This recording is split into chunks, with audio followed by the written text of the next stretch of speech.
All right, welcome to another SVG Europe Platinum Sponsor Roadmap, part of the ongoing series. In September, I am really privileged here to be joined by Ed Tischler, Managing Director of Gravity Media in the UK. Ed, thank you so much. You're coming right off a holiday, so we appreciate you taking the time to chat with us here. No, thank you. Thanks for having us. Sure. So look, Gravity, obviously one of the larger providers in the world when it comes to live production services. I'm curious, look, the pandemic obviously rocked everything, the sports world included, the sports broadcast world included. So how did Gravity kind of try to weather some of the, shutdown of live sports? How did you guys try to deal with your customers to say, hey, what do you need and how can we take care of you a little bit? I think really our strength was in two things, Jason. I think global reach helped enormously in the sense that different parts of the world responded to the pandemic in different timeframes, and so we were able to sort of leverage our strengths in various parts around the world, and having technical facilities and production teams based in these offices. And then really a large part of our resilience came from the fact that we have a diverse range of services and offerings, through fly packs and system integration and production teams and post-production. So having a diverse range of offerings, and then really having production centers as well. I think we really saw the resilience of having production centers and, the ability to turn around content or create content for those gaps in schedules that our clients now found themselves having, and having the ability to create that new content and turn around previous content or access archive.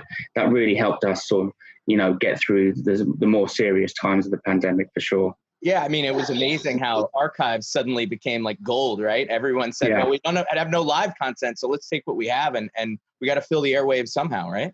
Yeah, I think you're absolutely right. I think, there's no doubt about it. Certain parts of the market saw a serious downturn, but, there was still a need for content. And you're right, an archive was a good place to start. And, having been established in that, and then also having, the ability to then operate parts of the production center or editing or even some of our post-production stuff from home, that really gave us an advantage. And being able to get people to work from home quickly, that helped enormously as well. And we're lucky that live sports are coming back and in a large part kind of have come back, right? So, I mean, in Europe, we have football, the large federations have returned. In the States, we've got our major leagues coming back. And then in the different continents, you see live sports coming back. So now that we're in this different mode of live sports, but a very COVID aware, shall we say, live sports production, how are you trying to work with your customers and serve the broadcast community differently? Through collaboration is absolutely the answer. We spent a lot of time talking to our clients, especially through April, May, June, knowing that, as you said, that these live sporting events, they were going to return. It seemed quite early on, would be behind closed doors, and there'd be certain challenges at major events. Would unilaterals be allowed on site? Would we have to come up with different presentation solutions, by using, studios back in London or, having limited reporters on site? But really understanding, that each client and each event would have a different set of needs and a different set of problems that needed to be solved. And just having a lot of dialogue with your clients, and then overcoming, the hurdles that were in front of you. And a lot of them really was about, how are you going to best serve them in a remote production workflow? How can you have a small footprint on site? How can you get those feeds and those production values to stay at the same level as if everybody was on site, yet still operate within the restrictions of what COVID has brought us? And it's still a very fluid environment. So it's probably not just having one solution either. It's probably having 2 or 3 solutions ready, so that if things do change, then you're in a position to respond as well. But absolutely through collaboration for sure. Yeah, I mean, it's amazing. We obviously saw remote and decentralized production on the rise before this. There was no question that was, part of the larger trends. But then the pandemic came and really accelerated all this. So, I assume that that's going to be a big part of how you guys look to serve clients moving forward, that remote and decentralized model. Yeah, I think there's a few schools of thought, isn't there? And I think you're right. It did expedite the remote workflows for sure.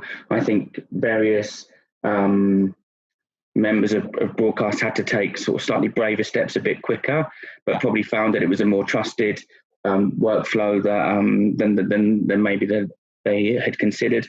But I don't know if it will be a state of permanence. It's definitely helped people become braver.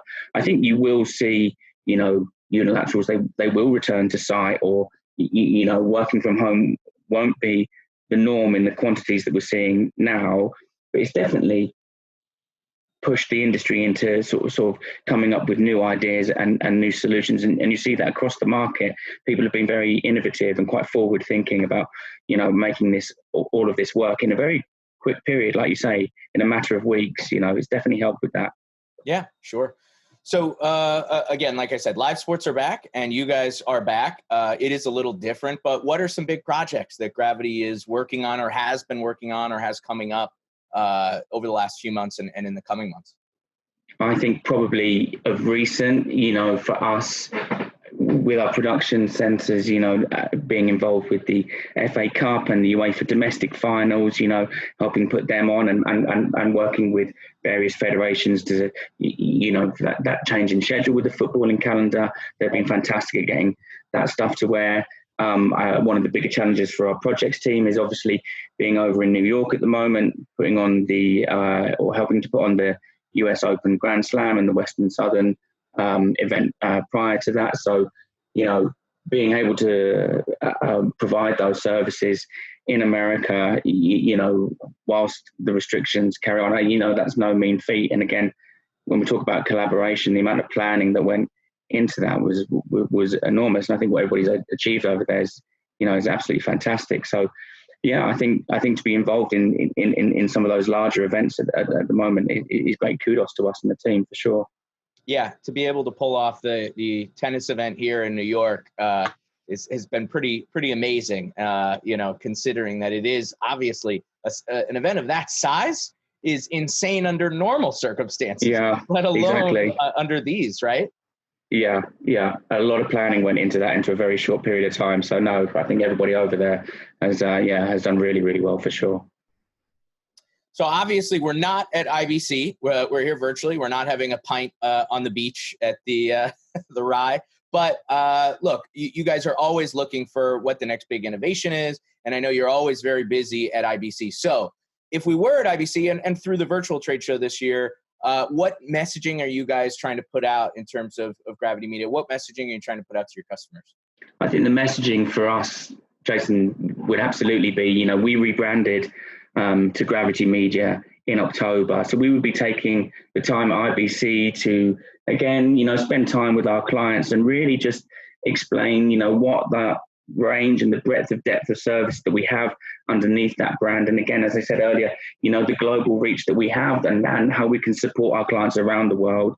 And, just really putting out there really what it is that Gravity Media can do and the range of what we can do.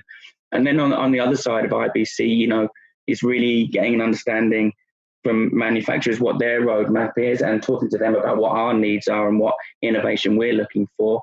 And really just sort of having that dialogue so that we can all stay one step ahead of the technology curve, and keep those points of difference that us at Gravity Media think that we have.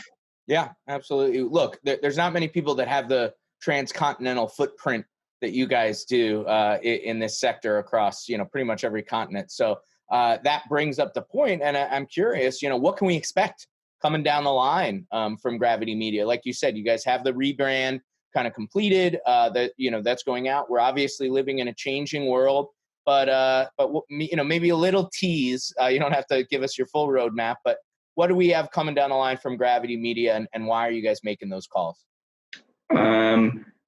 I would say, we're deep into the world of IP, but lots of people want to understand what does that really mean in terms of what we're going to do as a business from a technical point of view, possibly look more into centralized asset, continue developing our remote production workflows. One man's interpretation of that isn't necessarily another man's understanding. And I think, it's as I said, it's about creating points of difference, new ways of working. What can we virtualize? What platforms can we put in the cloud? How can we possibly reduce the amount of equipment that we move around, or how can we help our clients send less people around the world? So I guess, just continue to innovate really and work alongside our clients. But yeah, putting technology to work for us for sure. Yeah, I think we all know we're headed down that road of IP and cloud, and you guys, I'm sure, are on that bandwagon. So we'll be excited to see what comes the rest of the year and what comes in 2021 from Gravity Media. But Ed, for now, really appreciate you taking the time. Thanks so much, and best of luck to you and the entire Gravity Media team. Thank you, Jason.